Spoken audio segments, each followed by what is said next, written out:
मेरे प्यारे दोस्तों, आप सबका राधा कृष्ण भक्ति ज्ञान चैनल में स्वागत है। आज मैं आप सबको भगवान श्री कृष्ण की अवतार की कथा सुनाने जा रही हूँ, जो कि बड़ी अच्छी और बड़ी रोचक है, जिसके सुनने से मन बड़ा ही प्रसन्न हो जाता है। तो चलिए दोस्तों, आप सबको श्री कृष्ण अवतार की कथा आगे का भाग सुनाती हूँ। व्यास जी कहते हैं, हे शिष्य, अक्रूर ने वह रात मथुरा में ही बिताई और दूसरे दिन प्रातः काल छकड़ों में विभिन्न उपहार लदवाकर वे अपने रथ से नंद बाबा से भेंट करने चल पड़ी। मार्ग में वे सोचते जाते थे कि मैंने अवश्य ही कोई शुभ कर्म किया है या फिर कोई ऐसी श्रेष्ठ तपस्या की है या फिर किसी सत्य पुरुष को कोई ऐसा दान दिया है जो आज मुझे श्री कृष्ण के दर्शन प्राप्त होंगे। मेरे सारे अशुभ आज नष्ट हो गए। मैं बड़े बड़े योगी यतियों के लिए जो भगवान केवल ध्यान के विषय में हैं, आज मैं उन भगवान के श्री चरणों का साक्षात दर्शन करूँगा। आज मेरा जन्म सफल हो गया। कंस ने मुझ पर बड़ी कृपा की, जो उसने मुझे इस कार्य पर लगा दिया। भगवान विष्णु पृथ्वी का भार उतारने के लिए स्वेच्छा से मनुष्य रूप में लीला कर रहे हैं। वे संपूर्ण लावण्य के धाम है, सौंदर्य की मूर्तिमान निधि हैं। आज मुझे उनका दर्शन होगा। इस प्रकार तरह तरह से सोचते हुए अक्रूर उत्सुकता से भरे हुए नंद गांव की ओर चले जा रहे थे। संध्या समय वे नंद गांव पहुँचे। वहाँ पहुँचकर अक्रूर ने श्री कृष्ण और बलराम को गायों को दूहने के स्थान पर देखा। श्याम सुंदर और बलराम दोनों भाई किशोरा अवस्था में पहुँच चुके थे।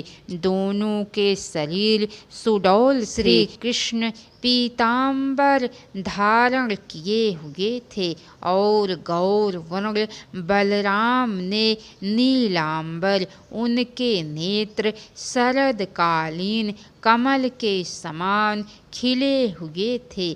परम मनोहर गज शावक जैसी उनकी चाल थी। उनके गले में बनमाला और मणियों के बहुमूल्य हार शोभायमान हो रहे थे। उन्हें देखते ही अक्रूर प्रेम से अधीर होकर रथ से कूद पड़े और पास पहुंचकर उन्हें अपना परिचय देकर भावावेग में दोनों को उन्होंने अपने हृदय से लगा लिया। श्री कृष्ण और बलराम ने अक्रूर का परिचय पाकर बड़ा हर्ष अनुभव किया और सम्मान पूर्वक उनके चरण स्पर्श किए। उसके बाद दोनों भाई उन्हें घर ले गए। घर पहुंचकर अक्रूर नंद जी व यशोदा तथा रोहिणी से मिले। सभी ने बड़े प्रेम से उनका आदर सत्कार किया और कुशल मंगल पूछकर उन्हें श्रेष्ठ आसन प्रदान किया, उनके चरण धोए और उन्हें पवित्र एवं स्वादिष्ट भोजन कराया। सभी प्रकार के आदर सत्कार से निपटकर जब सभी आराम से बैठे तो नंद जी ने अक्रूर से पूछा, अक्रूर जी, आप लोग उस निर्दयी कंस के रहते किस प्रकार अपना जीवन व्यतीत करते हैं? आप लोग उस दुष्ट की प्रजा हैं, आप किस प्रकार सुखी होंगे इसकी कल्पना तो हम कर ही सकते हैं। आप तो सब प्रकार से भली भांति परिचित हैं। नंद जी, अक्रूर ने उत्तर दिया, अब आप ही बताइए कि हम अपना घर बार छोड़कर कहीं दूसरे स्थान पर जा भी तो नहीं सकते।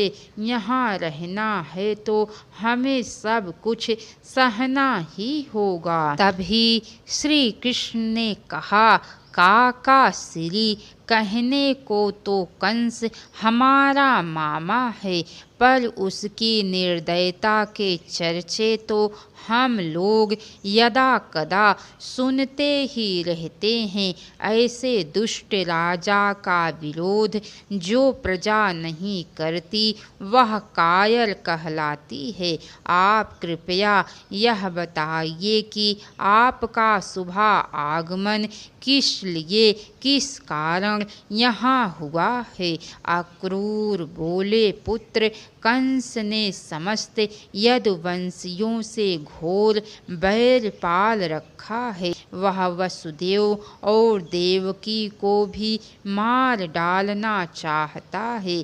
उसका बस नहीं चला तो उसने फिर से उन्हें बंदी गृह में डाल दिया है। राज्य पर वह बलपूर्वक अधिकार किए हुए है। उसने तुम दोनों भाइयों की वीरता की प्रशंसा सुन रखी है। मन ही मन वह तुमसे भयभीत है। वह चाहता है कि धनुष यज्ञ के अवसर पर तुम दोनों भाई उसका आतिथ्य ग्रहण करो। अक्रूर की बात सुनकर नंद बाबा, रोहिणी और यशोदा भयभीत हो उठी, परंतु श्री कृष्ण और बलराम मुस्कुराने लगे। श्री कृष्ण ने अक्रूर से कहा, काका श्री, हमें कंस मामा का निमंत्रण स्वीकार है। हम धनुष यज्ञ में भाग लेने मथुरा अवश्य जाएंगे। श्री कृष्ण की बात सुनकर नंद बाबा और यशोदा विचलित हो उठे। नंद बाबा ने कहा, नहीं नहीं, हम तुम्हें मथुरा नहीं जाने देंगे। यशोदा बोली, मेरे लाल, कंस बड़ा दुष्ट है। वह तुझे बहाने से बुलाकर मरवाना चाहता है। नहीं, मैं तुझे मथुरा नहीं जाने दूंगी। रोहिणी बोली, कान्हा, यशोदा ठीक कहती है। मुझे कंस के इरादे ठीक नहीं लगते। तुम्हारा वहाँ जाना ही ठीक नहीं है। माते बलराम ने कहा, आप इतनी भयभीत क्यों हैं? क्या आपको हमारी शक्ति पर भरोसा नहीं है?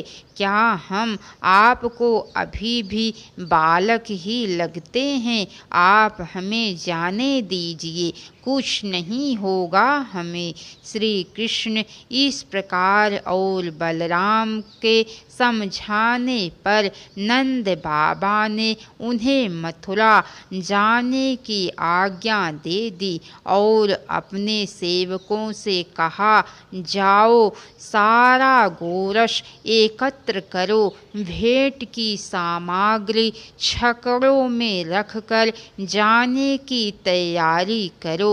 हम सब भी धनुष यज्ञ के उत्सव को देखने जाएंगे। नंद बाबा के आदेश से श्री कृष्ण और बलराम के अक्रूर के साथ मथुरा जाने की तैयारियां की जाने लगी। श्री कृष्ण बलराम का मथुरा गमन जब ब्रज की गोपियों ने सुना कि मथुरा से पधारे अक्रूर उनके श्याम सुंदर को मथुरा ले जाने के लिए आए हैं, तो उन्हें बहुत दुख हुआ।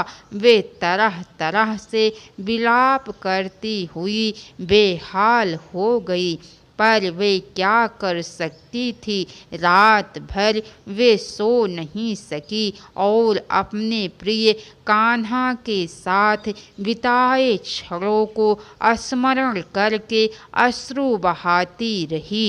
प्रातः काल होने पर अक्रूर ने संध्या वंदन करने के उपरांत अपना रथ जुतवाया। उसके साथ जाने के लिए ब्रजवासियों के छकड़े पहले से ही तैयार हो गए थे। सभी सुंदर सुंदर वस्त्र पहनकर अपने अपने छकड़ों में सवार थे। अंत में श्री कृष्ण और बलराम अक्रूर के साथ रथ में सवार हो गए। इसी समय श्री कृष्ण के प्रेम में रंगी हुई गोपियां उनके पास आई और उनसे बातें करने की इच्छा से रथ को घेर कर खड़ी हो गई। श्री कृष्ण को समझते देर नहीं लगी कि उनके मथुरा जाने से गोपियों के मन में बड़ी पीड़ा हो रही है। तब श्री कृष्ण ने उन्हें समझाया, प्रिय सखियों, दुखी मत हो, मैं जल्द वापस आऊँगा। ऐसा कहकर श्री कृष्ण ने उन्हें सांत्वना दी और रथ हाँकने के लिए कहा।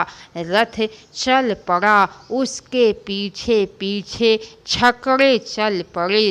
गोपियाँ एक ओर खड़ी होकर रथ की ध्वजा और पहियों से उड़ती धूल को तब तक देखती रही जब तक वह आँखों से ओझल नहीं हो गया।